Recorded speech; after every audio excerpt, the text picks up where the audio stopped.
कल इस पत्थर पर लगे अशोक चिन्ह को लेकर कश्मीर के सीएम उमर अब्दुल्ला का भी एक बयान आया और उन्होंने ये कहा कि हजरत बल दरगाह में इस पत्थर को लगाने की जरूरत थी ही नहीं और जिस शख्स शेरे कश्मीर ने इस दरगाह को बनाया उन्होंने खुद अपना नाम उस दरगाह पर नहीं लिखवाया, तो फिर इस पर अशोक चिन्ह लिखवाने की जरूरत क्यों आन पड़ी।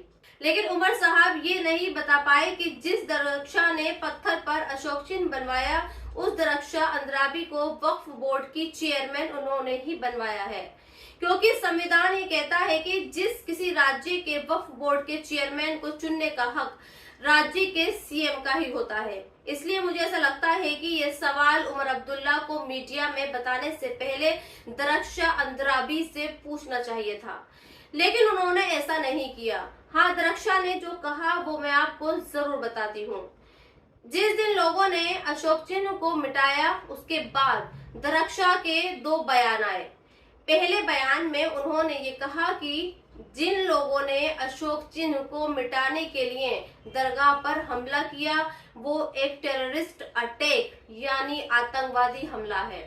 और दूसरा बयान दरख्शा ने यह दिया कि जिन लोगों ने यानी जिन आतंकवादियों ने अशोक चिन्ह को मिटाने की कोशिश की उन पर एफआईआर दर्ज की जाएगी और उन्हें लाइफ टाइम दरगाह में घुसने नहीं दिया जाएगा।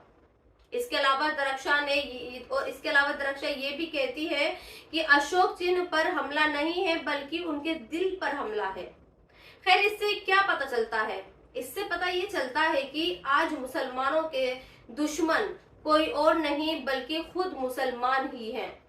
और अगर ऐसा ना होता तो फिर हजरत बल दरगाह में ना तो अशोक चिन्ह वाला पत्थर लगता और ना ही उस पत्थर को ये कहकर तोड़ दिया जाता इसमें धार्मिक भावनाएं आहत होती है।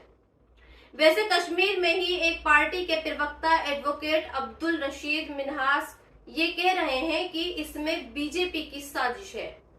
बीजेपी और आरएसएस के कहने पर ही दरख्शा ने दरगाह में पत्थर पर अशोक चिन्ह बनवाया। खैर, हो सकता है कि रशीद साहब सही कह रहे हों, लेकिन सवाल फिर वही है, जब अपना सिक्का खोटा होता है तो दोष किसे दिया जाए? क्या खुद रशीद साहब बीजेपी या फिर आरएसएस के कहने पर हजरत बल दरगाह में विश्वास रखना छोड़ सकते हैं?